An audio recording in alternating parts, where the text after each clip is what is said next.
Let us start with the customs act. ठीक है, एक नया हेडिंग दे दो.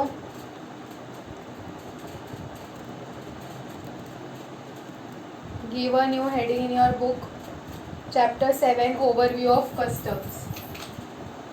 Chapter 7 overview of customs. ठीक है. Now what is given customs. तो कस्टम्स एक्ट का क्या है, इन चार्जिंग सेक्शन. हर एक्ट का क्या होता है, एक चार्जिंग सेक्शन होता है. ठीक है, तो यहाँ पे it is customs act. Which act, customs act 1962. Customs act 1962.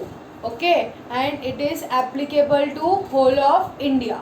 This customs act, it is applicable to whole of India. Applicable to whole of India. ठीक है, कौन सा एक्ट कौन सा है, customs act 1962 and it is applicable to whole of India. तो basically ये किसके ऊपर लगता है, क्यों लगता है ये कस्टम्स एक्ट, तो उसके लिए चार्जिंग सेक्शन है. तो section number 12 it is charging section. तो क्या दिया है, हर एक्ट का क्या होता है, चार्जिंग सेक्शन होता है. तो इसका चार्जिंग सेक्शन है सेक्शन 12. तो क्या दिया है, there shall be levied duty of customs. There shall be levied duty of customs. मतलब कस्टम्स ड्यूटी लगेगा, किसके ऊपर लगेगा, on import into India, on import into India or export from India or export from India. ठीक है, किसके ऊपर लगेगा, import into India. अगर आप इंडिया में कुछ import करते हो तो उसके ऊपर कस्टम्स ड्यूटी लगेगा. एंड अगर इंडिया से कुछ एक्सपोर्ट करते हो तो भी उसके ऊपर कस्टम ड्यूटी लगेगा. ऐसा चार्जिंग सेक्शन में बोला है. क्या बोला है चार्जिंग सेक्शन में, मतलब ये जो एक्ट है वो किसको एप्लीकेबल हो जाता है. So there shall be levied duty of customs on import into India और एक्सपोर्ट फ्रॉम इंडिया. लेकिन किसका, ऑफ गुड्स. क्या इंपोर्ट एंड एक्सपोर्ट कर रहे हो, क्या इंपोर्ट एंड एक्सपोर्ट कर रहे हो, गुड्स, नॉट सर्विसेज. इसका मतलब कस्टम्स एक्ट 1962 लगेगा if you are doing import और export of what, of goods. Services customs act में सर्विसेज, अगर सर्विसेज इंपोर्ट या एक्सपोर्ट करते हो उसके ऊपर कस्टम्स नहीं लगता है. कस्टम्स किसके ऊपर लगता है, import and export of goods के ऊपर, सर्विसेज के ऊपर नहीं. तो इंपोर्ट या एक्सपोर्ट करोगे तो उसके ऊपर गुड्स के ऊपर लगेगा. On value determined, on value, कौन से वैल्यू के ऊपर लगेगा, on value determined under section 14 at rates given. ये हो गया किसके ऊपर लगेगा, मतलब import and export of goods के ऊपर लगेगा. कौन से वैल्यू पे लगेगा, तो सेक्शन 14 में जो वैल्यू हम लोग ढूंढेंगे उसके उस वैल्यू के ऊपर लगेगा. बट कौन से रेट से लगेगा custom duty, so at rates given under customs tariff act, customs tariff act 1975. ठीक है, कौन से रेट्स से लगेंगे, वो रेट्स कहाँ पे दिया है, कस्टम्स टैरिफ एक्ट में दिया. समझा, रेट कहाँ पे दिया है, कस्टम्स टैरिफ एक्ट के अंदर 2 शेड्यूल्स दिया है. Under this there are 2 schedules. Schedule 1 and schedule 2. Tariff मतलब क्या, टैरिफ का मतलब क्या होता है, tariff means rate, tariff means rate. तो कस्टम्स टैरिफ एक्ट 1975 में 2 शेड्यूल्स दिए, शेड्यूल 1 एंड शेड्यूल 2. तो शेड्यूल 2 का, शेड्यूल 1 क्या दिया है, rate of basic custom duty on import. इसमें दिया है rate of basic custom duty on import and इसमें दिया है rate of basic custom duty on export. ठीक है, तो क्या है charging section? Section 12 charging section क्या बोलता है? That there shall be levied duty of customs. किसके ऊपर लेवी होगा? इंपोर्ट इन इंडिया और एक्सपोर्ट फ्रॉम इंडिया। इंडिया से इंडिया में इंपोर्ट करते हो या इंडिया से एक्सपोर्ट करते हो? क्या इंपोर्ट या एक्सपोर्ट कर रहे हो? Goods, not services. गुड्स अगर इंपोर्ट या एक्सपोर्ट करते हो तो उसके ऊपर कस्टम्स लगेगा। कौन से वैल्यू के ऊपर लगेगा? जो सेक्शन 14 में हम लोग वैल्यू डिटरमाइन करेंगे उसमें। कौन से रेट से लगेगा? तो रेट कहाँ पे दिया है? रेट कस्टम्स एक्ट में नहीं दिया है। रेट कहाँ पे दिया है? कस्टम्स टैरिफ एक्ट में दिया है। ठीक है, तो कस्टम्स टैरिफ एक्ट में रेट दिया है, तो उसमें दो शेड्यूल है। Schedule 1 is rate of basic custom duty on import and schedule 2 के अंदर है rate of basic custom duty on export. आया समझ में? Yes.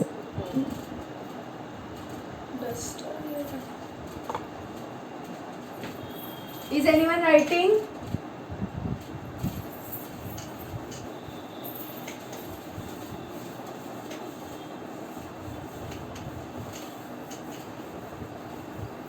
Okay, now what is the objective of this act? ये एक्ट का मतलब कस्टम्स एक्ट जो पास हुआ है उसका ऑब्जेक्टिव क्या है?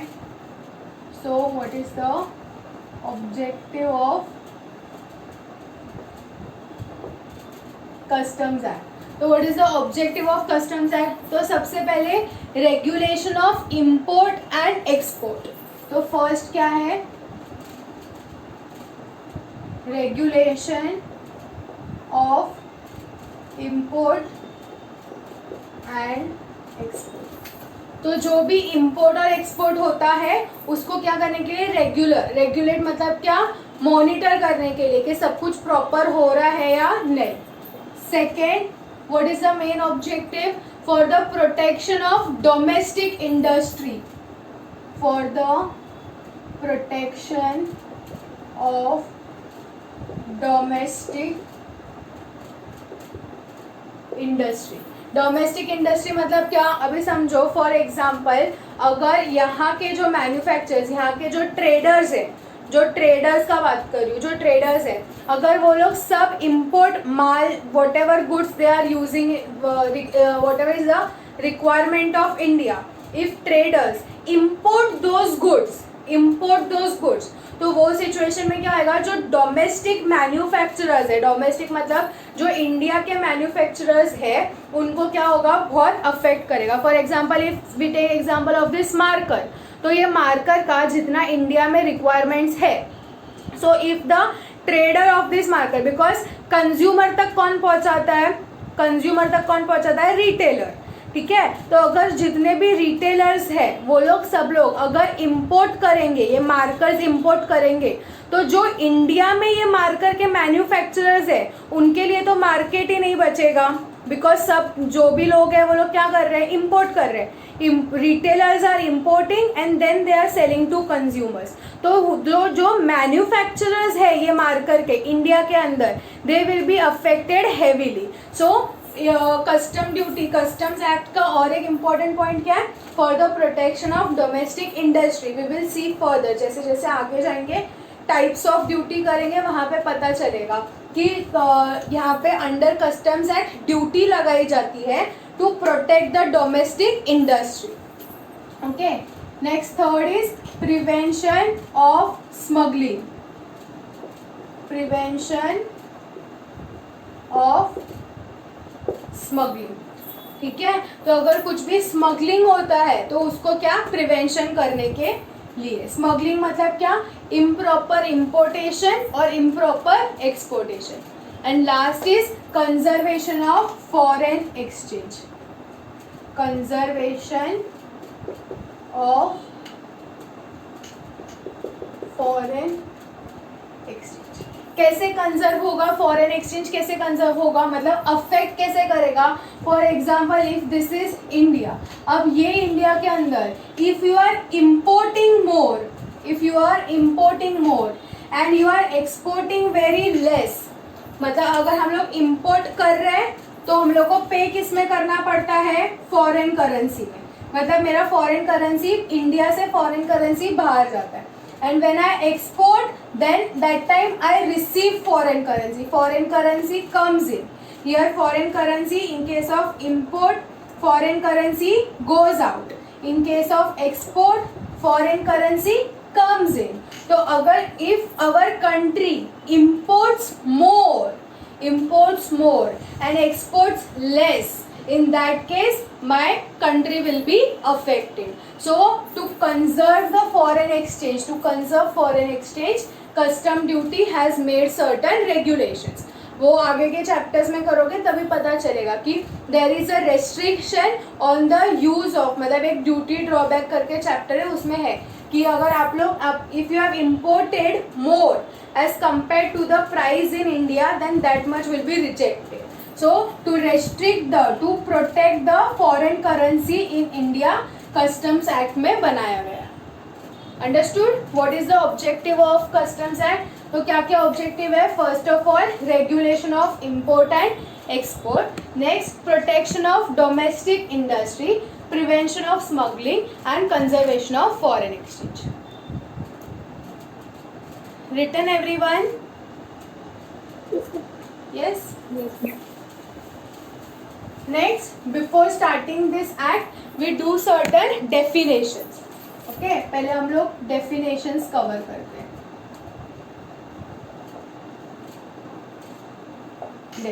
ठीक है. तो सबसे first definition it includes in, it is applicable to whole of India. तो first we write the definition of India. So what is India here, what do you mean by India. It includes the land mass of the country. It includes the land mass, visible है ना board.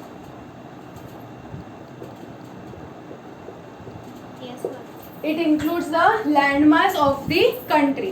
तो country का जो भी land है, India का जितना भी लैंड वाला पार्ट है, that is India. Also what does it include, territorial waters. Same जो जीएसटी में डेफिनेशन था वो ही है. It also includes territorial waters up to how much, it is up to 12 nautical miles from the base line. याद आ रहा है कुछ ये सब words. How much is the territorial waters, it is up to 12 nautical miles from the base line. And इसके अलावा there is designated areas in continental shelfs. Designated areas in continental. ठीक है. तो जितना कॉन्टिनेंटल शेल्फ, तो continental shelf वगैरह कितना है, up to 200 nautical miles. Okay. For example if this is India, तो यहाँ से लेके अप टू 12 नॉटिकल माइल्स, मतलब यहाँ तक. So this is my territorial waters. This is your territorial waters. ठीक है. तो यहाँ तक जितना भी रहेगा ना, दिस इज फुल इंडिया. पूरा 12 नॉटिकल माइल्स इज इंडिया. ठीक है. बट यहाँ से लेके फ्रॉम लैंड मास से लेके up to 200 nautical miles, up to 200, मतलब यहाँ का 12 हटा दो तो यहाँ से कितना बचा, 108 नॉटिकल माइल्स. ये 12 यहाँ पे आ गया और यहाँ से लेके यहाँ तक कितना बचा, 108. तो यहाँ तक तो पूरा इंडिया है. इसके आगे ये पूरा इंडिया नहीं है, but there are certain designated areas, मतलब इतना पार्ट इंडिया जहाँ पे ऑयल एक्सट्रैक्शन होता है, पेट्रोल एक्सट्रैक्शन होता है, सी बेड है वहाँ का. तो ये जो भी सी बेड है ये सब इंडिया माना जाएगा. दिस बचा हुआ पानी is not India. Okay. Only up to 12 nautical miles full water is India, but after 12 nautical miles up to 108 nautical miles, मतलब बेस लाइन से काउंट करोगे, बेस लाइन से काउंट करोगे तो 200 नॉटिकल माइल्स, बट जहाँ पे टेरिटोरियल वाटर्स खत्म होता है वहां से लेके 108 नॉटिकल माइल्स, तो यहाँ का only designated areas are there which is to be considered as India.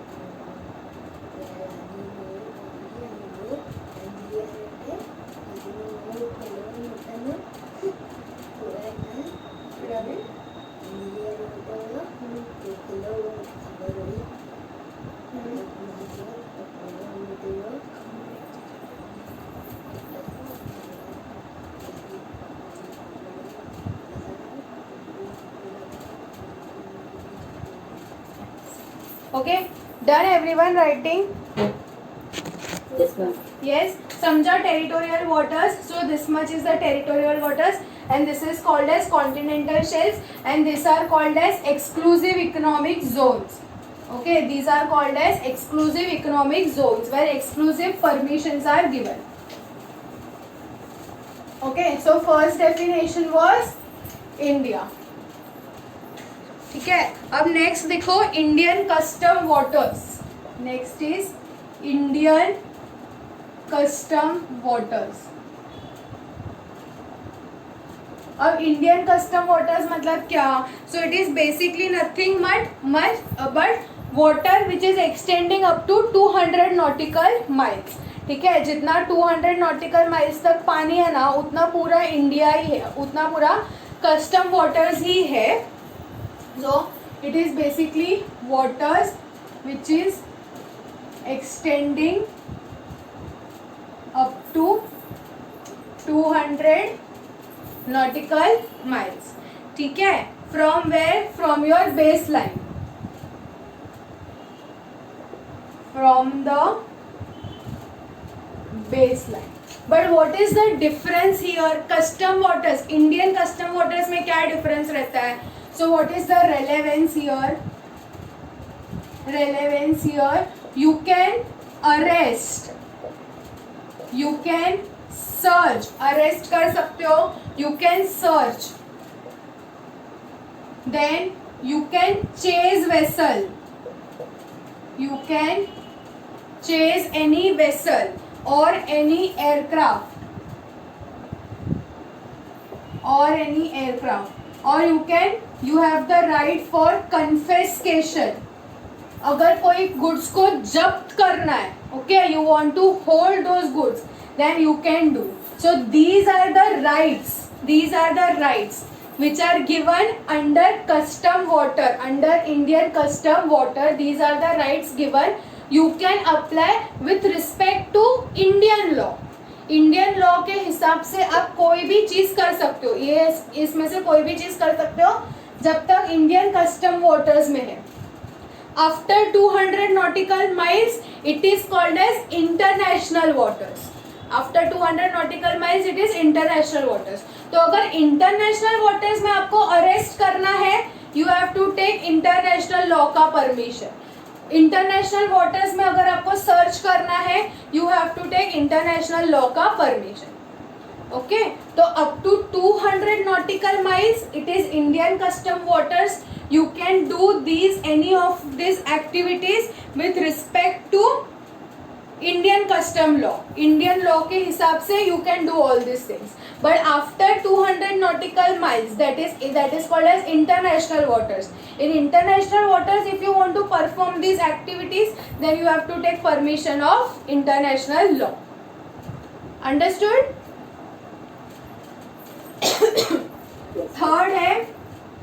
Third is import. What do you mean by import? Import means goods bringing into, to bring into, कहाँ पे लेके आ रहे हैं import, मतलब to bring into India from a place outside India, to bring into India from a place outside India. And export मतलब क्या, next is export. तो export मतलब क्या, to take goods, कहाँ पे, to take outside India, to take outside India to a place outside India, to a place outside India. ठीक है, लिख लो definitions.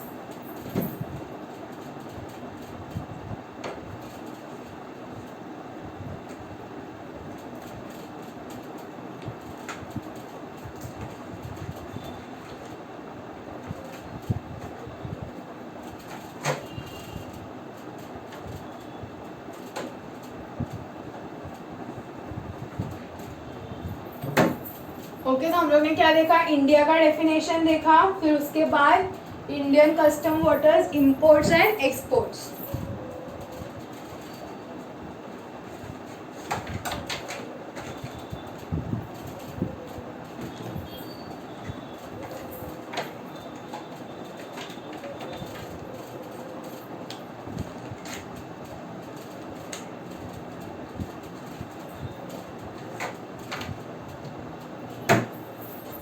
Done writing? Yes, ma'am.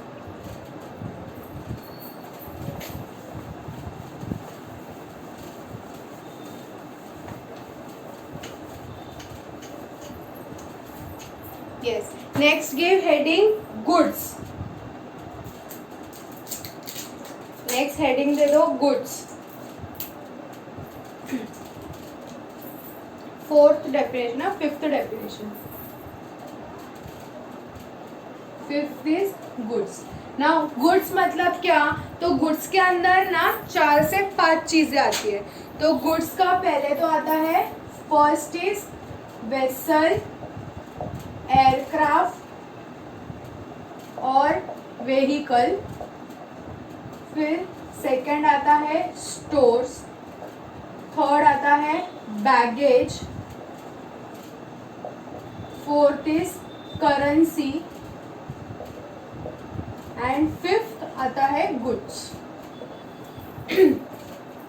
ठीक है, तो गुड्स के डेफिनेशन में क्या क्या आएगा, वेसल, एयरक्राफ्ट या vehicle, stores, baggage, currency and goods. अभी इसका हम लोग एक एक डेफिनेशन देखते हैं. तो सबसे पहले देखते हैं वेसल, एयरक्राफ्ट और व्हीकल.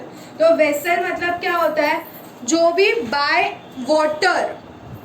वाटर जो यूज होता है. तो फर्स्ट भी sea vessel plus aircraft plus vehicle. ठीक है, vessel plus aircraft plus vehicle. इन तीनों को मिला के बोलते हैं, ये तीनों है ना, वेसल, एयरक्राफ्ट या व्हीकल. सी, इंपोर्ट या एक्सपोर्ट कौन से रूट से हो सकता है, कौन से रूट, मोड ऑफ ट्रांसपोर्ट कौन से हो सकता है. For example, if it is through waterways, तो वाटरवेज मतलब वेसल, वाटरवेज मतलब वेसल. एयरवेज से अगर कुछ इंपोर्ट हो रहा है तो वो किसके थ्रू होगा, एयरक्राफ्ट के through, Airways. Okay, and if through roadways, जैसे नेपाल, भूटान, म्यांमार, ये सब लैंड कनेक्टेड है ना हम लोग, तो अगर व्हीकल के थ्रू हो रहा है, मतलब रोडवेज के थ्रू हो रहा है, तो it is going to be through vehicle. ठीक है, तो जो इंपोर्ट होता है वो कौन से थ्रू मोड से होता है, वाटरवेज. तो वाटरवेज से हो रहा है तो वो किसके थ्रू होगा, वेसल के थ्रू. एयरवेज से हो रहा है तो वो किसके थ्रू होगा, एयरक्राफ्ट के थ्रू. एंड रोडवेज से हो रहा है तो वो किसके थ्रू होगा, व्हीकल के थ्रू. इन तीनों को, वेसल, एयरक्राफ्ट एंड व्हीकल, इनको क्या बोलते हैं, कन्वेयंस. क्या बोलते हैं इनको, these are called as conveyance. Okay, vessel, aircraft and vehicle, all these three together are called as conveyance. समझ में आया? ओके अब जो वेसल चलाता है उसको कौन बोलते हैं? मास्टर और कैप्टन. उसको हम क्या बोलते हैं? मास्टर या कैप्टन. जो एयरक्राफ्ट चलाता है उसको हम बोलते हैं पायलट इन चार्ज. उसको हम क्या बोलते हैं? Pilot in charge. एंड जो व्हीकल चलाता है उसको हम क्या बोलते हैं? ड्राइवर. उसको हम क्या बोलते हैं? ड्राइवर. जो वेसल चलाता है उसको हम बोलते हैं मास्टर और कैप्टन. जो एयरक्राफ्ट चलाता है उसको हम बोलते हैं पायलट इन चार्ज. एंड जो व्हीकल चलाता है उसको हम बोलते हैं ड्राइवर. ओके इन तीनों को क्या बोलते हैं? 1, 2 and 3. These are called as person in charge. What are these called as? These are called as person in charge. All these three, these are called as person in charge. Understood? मतलब ये जो conveyance है, vessel is a conveyance. तो इस conveyance का person in charge कौन रहता है? master और captain. See, remember these things, okay?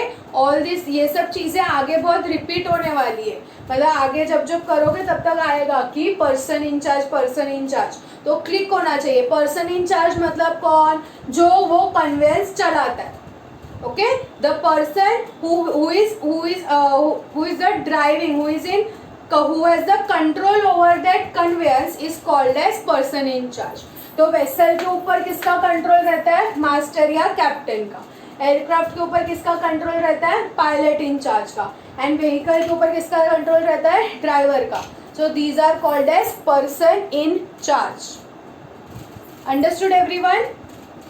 Next vessel जो रहता है, वेसल पार्क कहाँ पे होता है? मतलब लैंड, उसका जो स्टॉप होने का जगह है, मतलब जो वो इंपोर्ट कर रहा है तो वो इंपोर्ट होके कहाँ पे खड़ा रहेगा? अपने घर के पास या अपने फैक्ट्री के पास खड़ा रहेगा क्या? No, there are proper custom stations.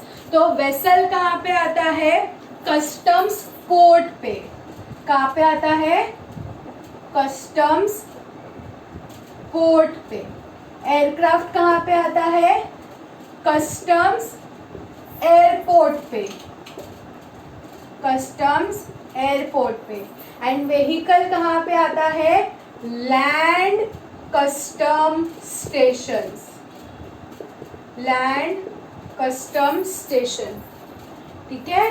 Vessel कहाँ पे आता है? कस्टम्स पोर्ट पे. एयरक्राफ्ट कहाँ पे आता है? कस्टम्स एयरपोर्ट पे. एंड व्हीकल कहाँ पे आता है? Land custom stations. इन तीनों को क्या बोलते हैं? Gateways. They are called as custom stations. Custom stations, or you can say gateways. जैसे अपना ट्रेन का स्टेशन रहता है तो ट्रेन एक पर्टिकुलर स्टेशन पे आता है, वैसे वेसल कहाँ पे आएगा? कस्टम्स पोर्ट पे. एयरक्राफ्ट कहाँ पे आएगा? कस्टम्स एयरपोर्ट पे. एंड व्हीकल कहाँ पे आएगा? Land custom stations. That's why they are called as custom stations. क्या बोलते हैं इसको? कस्टम स्टेशंस, और you can say it as gateways. Understood this much everyone?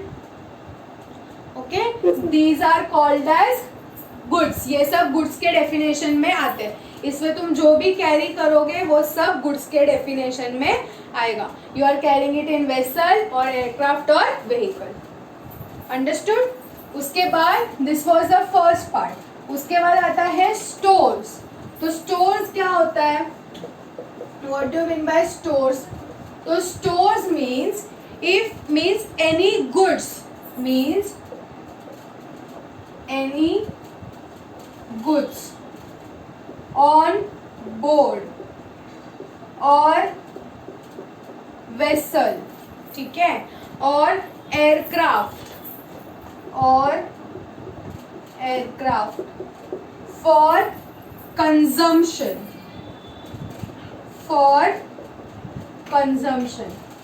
Example fuel, spare parts etcetera. जैसे कि समझो कोई वेसल, वेसल समझ में आता है? वेसल मतलब जो बड़े बड़े कंटेनर्स रहते हैं। एक मिनट,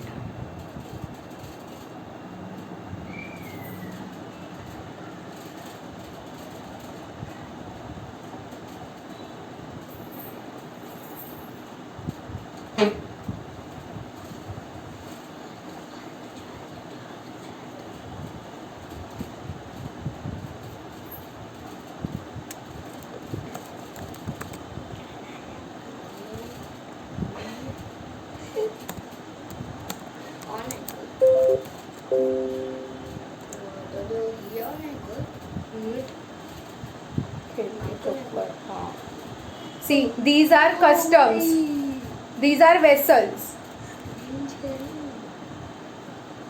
these are vessels। ठीक है, दिखा? ये जो बड़े बड़े ये जो कंटेनर्स लेके आ रहे हैं ना, these are called, ये जो बड़ा वाला शिप है this is called as vessel। इसके अंदर इतने सारे कंटेनर्स आते हैं। आया समझ में? so these vessels, ये vessels अब जो टूर पे रहते हैं तो वेसल्स तो कितने, उनका वोएज मतलब क्या, उनका रूट, उनका जो वोएज रहता है दैट इज ऑफ मंथ्स, से 3 months 4 months from one country to another country. It can take 6 months also. तो 6 months में समझो अगर इंडिया से निकला जाने के लिए, वेसल निकला इंडिया से, ठीक है, अब अगर बीच पानी में वो वेसल खराब हो गया तो क्या वेसल वापस आएगा इंडिया रिपेयर होने के लिए? ओके उसलिए उनके जो वेसल रहता है उसमें क्या रहता है, स्पेयर पार्ट्स रहता है। Imagine vessel has left on the voyage and बीच में जाके उसमें फ्यूल खत्म हो गया तो क्या करेगा वेसल? वापस आएगा इंडिया में, वापस आने को भी फ्यूल नहीं रहेगा। So for that purposes in these vessels these are loaded, fuel is loaded, spare parts is loaded, food is loaded। okay क्यों लोड किया जाता है ये सब? for the consumption। ये सब चीजें एक कंट्री से दूसरे कंट्री नहीं लेके जा रहे। क्यों लेके जा रहे ये सब?